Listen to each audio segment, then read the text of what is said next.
So this week we'll look at the parah adumah. So we read about this last week.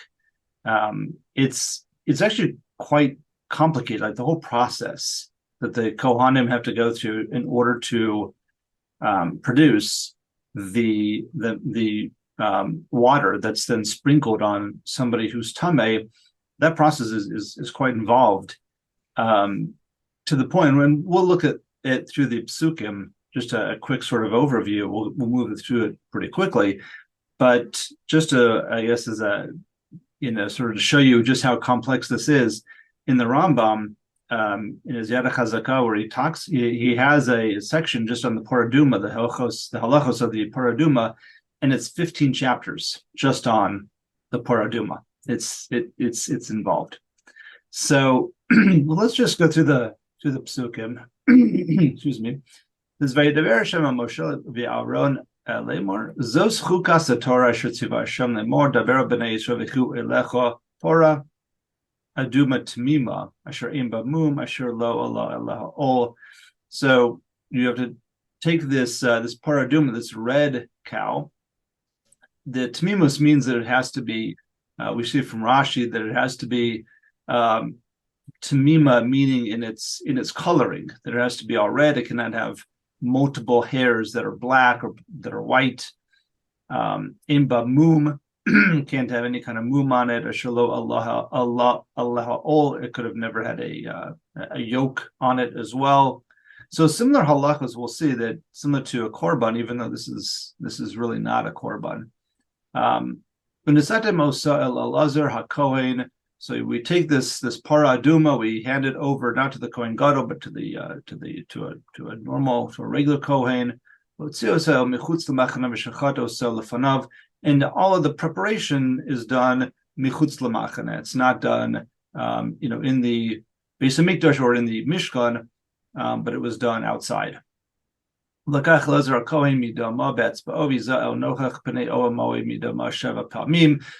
first there's a sprinkling of blood, again similar to a korban, but right after the shechna there is a sprinkling of blood. But then v'sarav es hapara le'einav es arav es psarav es dama al kirsha yisrof. So the whole thing as one is burnt. Again, this is outside of the Mishkan. It's outside of the Machane. It's outside of the Beis Hamikdash. Lekacha Kohen eitz erez ve'ezo v'shnis solas v'ishlich otoch sreifas hapara. And then the Kohen takes these other elements, hyssop and cedar and flax. He puts it with into the sreifa of the part that's being burnt. So that's part of the process, of the burning process. Then v'chibes b'gadav kohen v'rachatz b'sarav b'mayim v'achri yavo machna v'tameha kohen ad ha'arav. So now we see that the kohen who is involved with the burning of the parah adumah, that kohen is tameh, and he will he'll go into the mikvah, and then that night he will be tahar. V'hasorefo seyichabes b'gadav b'mayim v'rachatz b'sarav b'mayim v'tameh ad ha'arav. So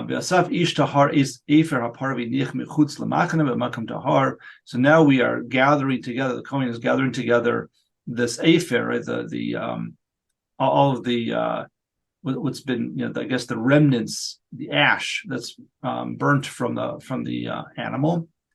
It's all staying michutz l'machre b'makam tahor. So then it's gathered and it's kept for when it's going to be required to sprinkle onto somebody who's tameh.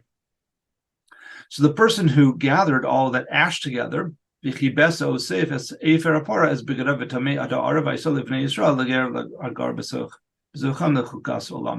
person is also tameh. That kohen is also tameh, and so he also has to go into the mikvah, and then that night he would also be tahar. So now we're starting to see So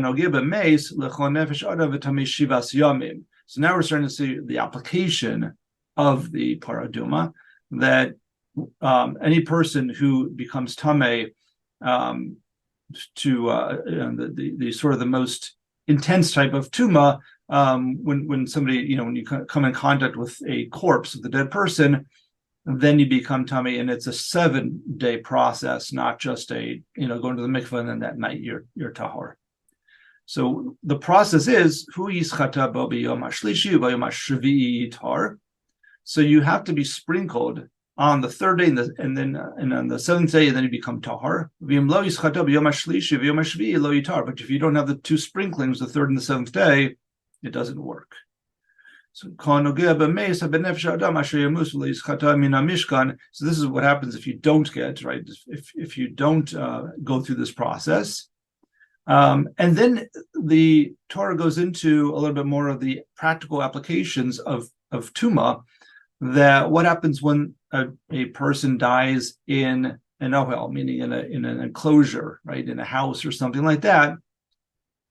So anything that's in the house is going to be tameh. And any person is going to have this tuma of 7 days. So just coming into the house would give you tuma, even if you don't actually come in contact with the body itself. The idea of just anything in the house, the whole Kli Yakar, any open kalim are also tameh inside that house. So we're learning some of the halachos. Again, this is sort of for us, it's a sort of a side issue, but we're learning here some of the halachos of how tuma spreads. At this high degree of when you have too much space. Okay, now, so now for this tummy person, we take it from this afar of the parah adumah, and son of mayim chayim el keli, and now you have to take fresh water, like spring water, running water, not gathered, but water that might come from a spring or something like that. V'lakach ezov v'taval b'mayim ish tahor v'izah al ha'ohel ve'alkol kelim nefashos. That's really what we're focused on as the people. Shayu sham so now you take this, again, this hyssop, you dip it into this water that has the ash in it, and you sprinkle it onto the people. This is the sprinkling that has to be done on the 3rd day and the 7th day. V'hizaha tahor al tameh bayom hashlishi bayom hashvi'i v'chito bayom hashvi'i v'chibes begadav rachatz b'mayim v'taher ba'arav. Ish asher yitma v'lit chata. Okay, again, if you don't do it,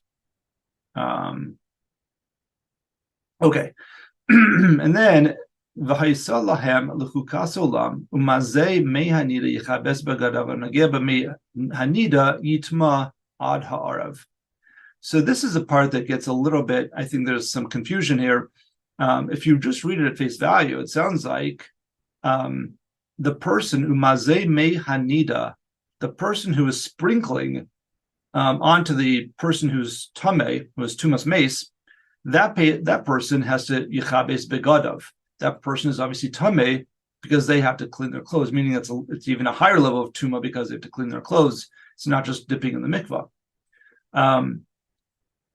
So, and that's where I think that's the confusion, because it sounds like it's someone who's sprinkling it. But let's look at Rashi. Rashi says, "Umazeh mehanida, Rabboseinu amru, shehamazeh tahar." It's not the person who's sprinkling. The person who's sprinkling on the person who's tameh stays tahar. They don't become tameh. So what is it? What is this pasuk telling me? V'zeh ba lelamed shehanose mechatas tameh tuma chamura letame begadim she'olav.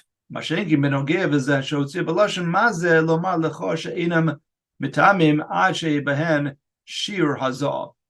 So it's really only the person who carries a shiur of this water, that the water that has the offer in it, that person who's carrying it will become tameh. The person who's sprinkling it does not.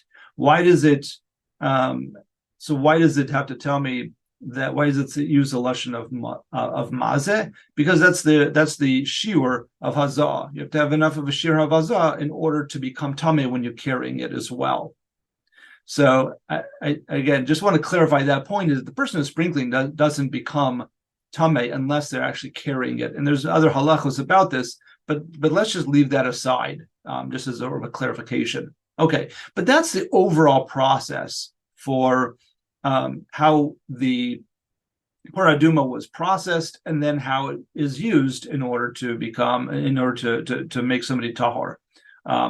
So what I want to look at, though, really spend the time on, is the Kli Yakar. And just as an aside, or just maybe as a quick intro, the Kli Yakar is really going to go down an interesting path where what he's really trying to gain an insight into is, how do we understand, like, what is this really sort of teaching us? How do we approach, or what is the Paraduma teaching us about how we approach Tuma and how we approach ourselves? What you're going to see is that he's really going to go down the path of, when something happens to us, like we become Tameh, we have to sort of do some introspection. And that's really what he's going to get into. But there's a lot more to it than that. But I just want to sort of, just sort of pave the way of just explaining like where he's going with this. So without any further ado, though, the Kli Yakar says, "Umazeh mehanida yechabes begadov." So Rov HaMeforshim Yatsu Lokot V'lo Matzu Tam Maspik. So it's interesting. He alludes to that. There's a pasuk by the gathering of the man, and Moshe Rabbeinu told Bnei Israel, on Shabbos, don't go collecting man. There's not going to be any man, and yet people did it. In the pasuk, it said that they were Yatsu Lokot V'lo Matzu.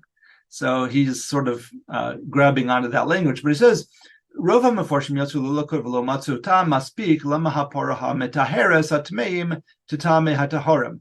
Right? There's other explanations out there trying to explain why is it that the one who was Tameh becomes Tahor. The one who was Tameh becomes Tahor, right? And the one who was Tahor becomes Tameh. Why is that? He says that there aren't very good explanations out there for what this means. Interestingly, just as another aside, if you look at the Chinuch, the Sefer Chinuch, he sort of says, I really want to be megala some of the hidden aspects of this, and I'm not going to do it. I'm too scared. He says, basically, it's not something that was to be done. There's many midrashim that Moshe Rabbeinu was the only person who understood all the secrets of the Paraduma. Shlomo Melech himself said, I wanted to learn it, and even I, who's mentioned, right, as being the most wise of all people, didn't understand all of the hidden elements of the Paraduma. That aside, the Kli Yakar is going to go on a path that would just give us some insights, not Kabbalistic, but just some insights into how this might work in the physical world, or sort of tying it to sort of the physical world that we're in. Okay, so this is Vahat Hat Aznecho Shma Kimatzinu Shekol Okel Eno Mukshar Letuma Ad Sheyipo Alav Mayim. He says, let's focus for a moment. How does Tuma work? He says that we know from a Gzer Sakasa, the pasuk tells us that food, fruit and that sort of thing, cannot become tameh until water touches the fruit, and then the water becomes a vehicle for the transfer of tuma onto that food. Okay. Ve'ech efshar hamayim shemakoram tahara yisavu tuma. He says, how is that possible? Water is the essence of how you become tahor, right? It's a mikvah. It's right. Even tisha kavin. We talk about a shower as being, take a long shower, you get tisha kavim of water coming on you. That has an aspect of being metaher you. So how is it that water can sort of become this vehicle for tuma? So it says elabir ha'inin kachu shekachu betvius. This is really just, he says, the way of nature. Shekol davar eno mispal ki'im mehabcho v'lo memashahu memino. He says the only thing that really influences something else is something that is the opposite of it, not something that is the same type will influence it. What's his example? Kederach shehayitzer hara mizgara yoser b'Yisrael mebeumos. He says the Yetzer Hara, we see, unfortunately, too many times, right? We see that the Jews seem to be caught up in scandals or something else, right? Why is it that we are disproportionately, get pulled into scandals? He says it's because there's a Yetzer Hara that is more drawn to us than it is to the nations of the world. And even more so by Talmidei Chachamim, but they have even more of a pull by the Yetzer Hara. Lefisha kulam habchim lo alkein who wrote to his gabra aleim, because we're the opposite of the Yetzer Hara. So therefore, the Yetzer Hara is more drawn to us to cause trouble, to cause us trouble. V'zeh tam shesamuch le'alias hashachar choshech mizgaber ki kol davar mispah mehapcho davka. Another example, he says that the last moments before dawn is the darkest time of the night, right? Isn't that what they say? So it's like the opposites. We have the opposite of the most dark right before the light comes out, because opposites sort of have the ability to have an effect on each other. That's why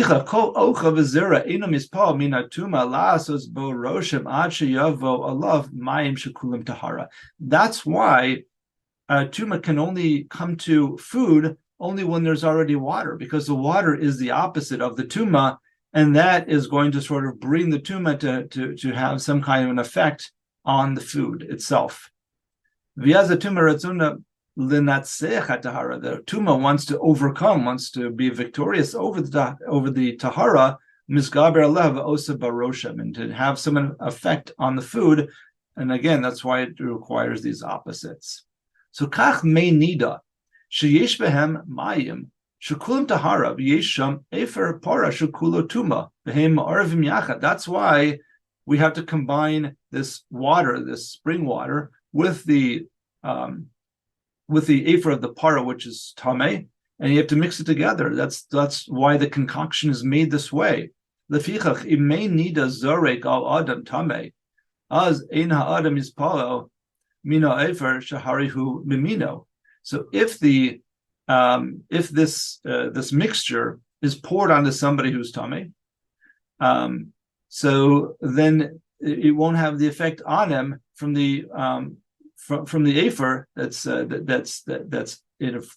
same min. Avohu mispalo min hamayim shehem havchim lo kihu tameh hamaim tahorim. Okay, hamayim pa'olim ba uminatzchim atuma.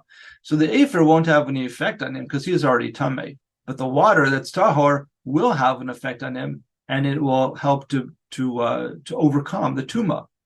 Ava adam tahor hanose me'anida. Remember, we said it's the person who's carrying the me'anida. That person who's carrying it, eno mispal min hamayim, that person's tahor. He's not going to be affected by the mayim. That's tahor. Kihem mimino shishneim tahorim. Avohu mispal min ha'efer shehem havchim lo kihu tahor va'efer tamei. Okay, ha'efer poel bo umvosa bo roshem letamo. Therefore, the person who's carrying it, who's tahor, becomes tamei, because there's an element in it that will be drawn to him who's tahor and make him tamei. So he says, "I." Tisha lomer imkena afer lamalis. He says, why do we need the afer in the water? Just put the water on the people who are tamei, and gendik. The process is done. So yidahu b'mayim below afer. He says, no. Shuva ledavar sheyesh tzorich bezrika sa'afer alav ki lo yuchol hitaher ad sheyada mekor hatuma yishtadu lahasir asiba lomer hari lechashtar v'shovro imo. He says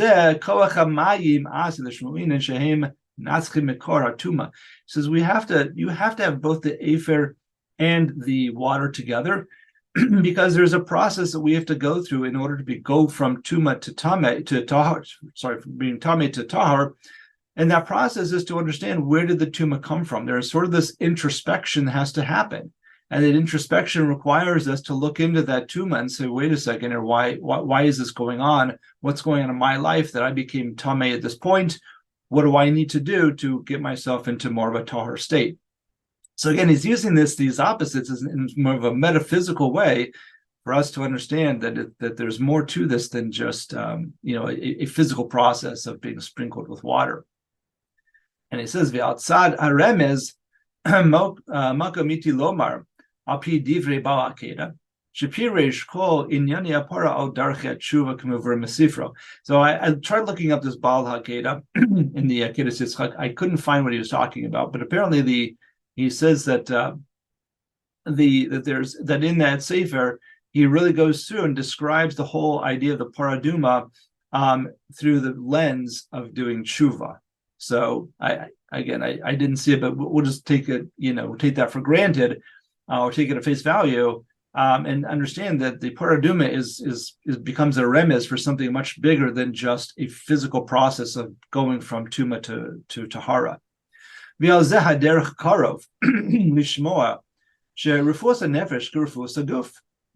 we have to understand that healing a soul is very similar to healing the physical goof. Right?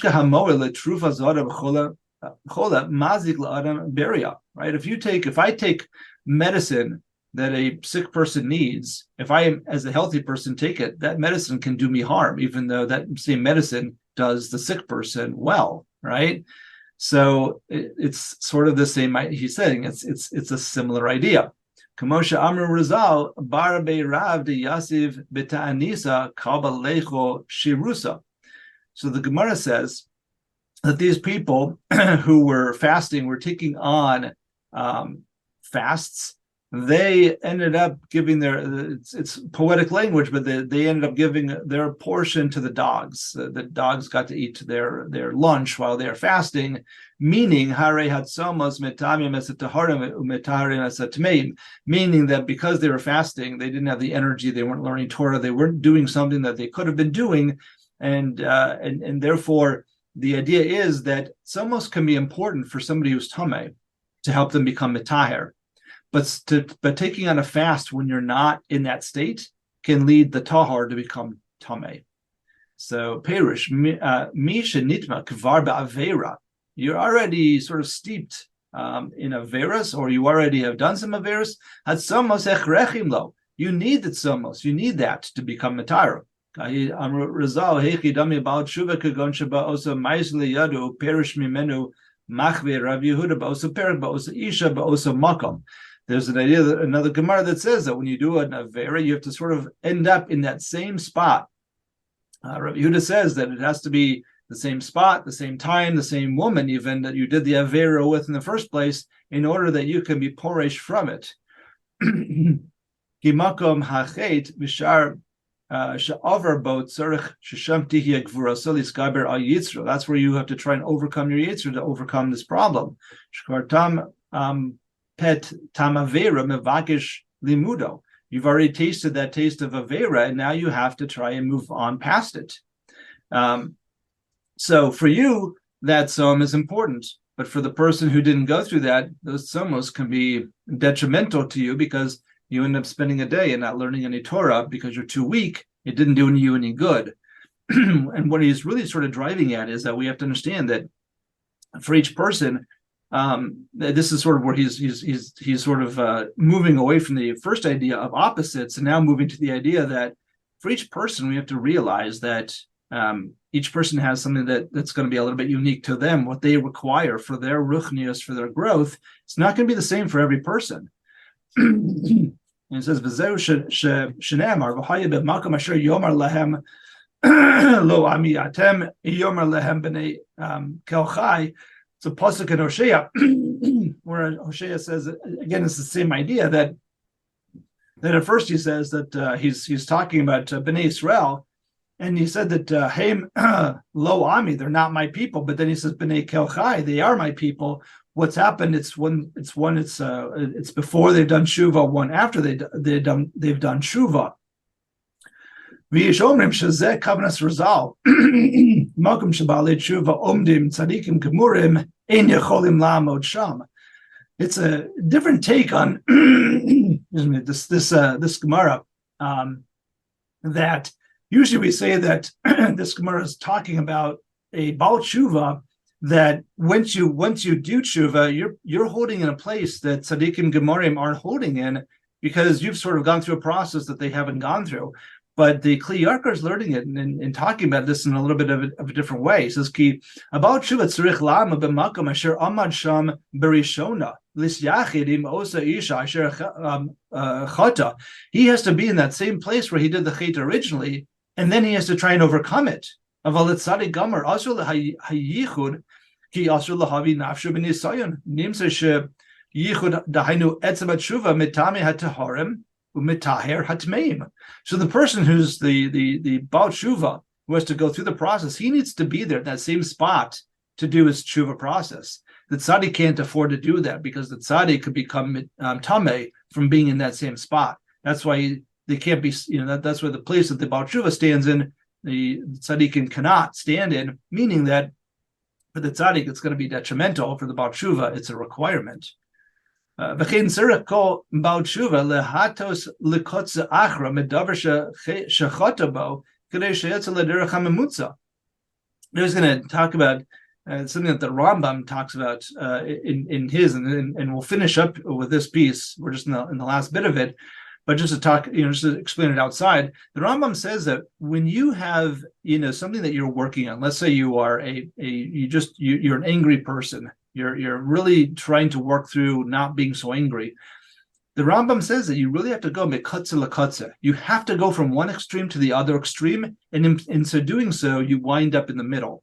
And the example he gives is what happens when you have a tree that starts to lean one way.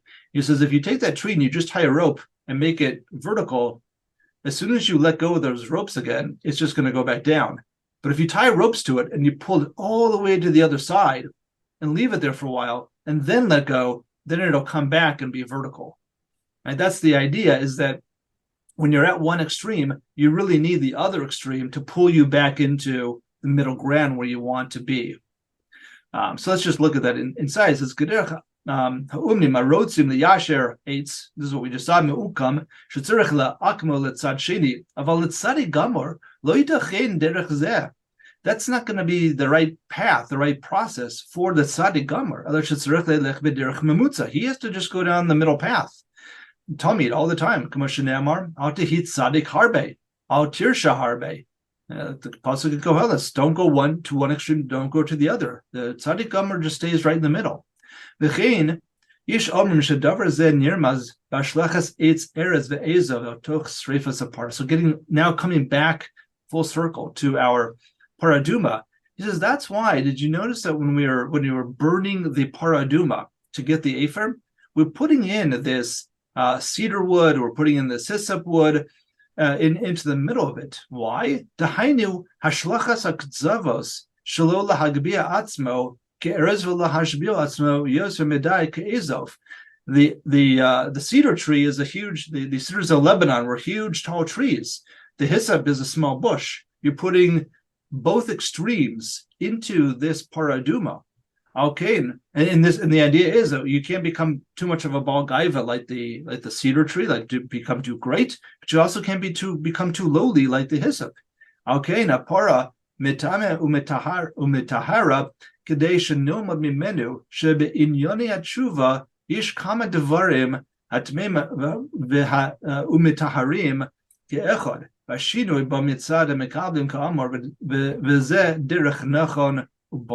So the parah adumah is coming to teach us that there are different things that are required for different people. For you, it might be that needing that extreme to pull you in one direction, or something that becomes that will be mitame others, but will for you is mitahir you, and that's why you have the afer that's tame coming together with the water that's tahor. So that is the Kli Yakar to explain what the parah adumah is coming to teach us.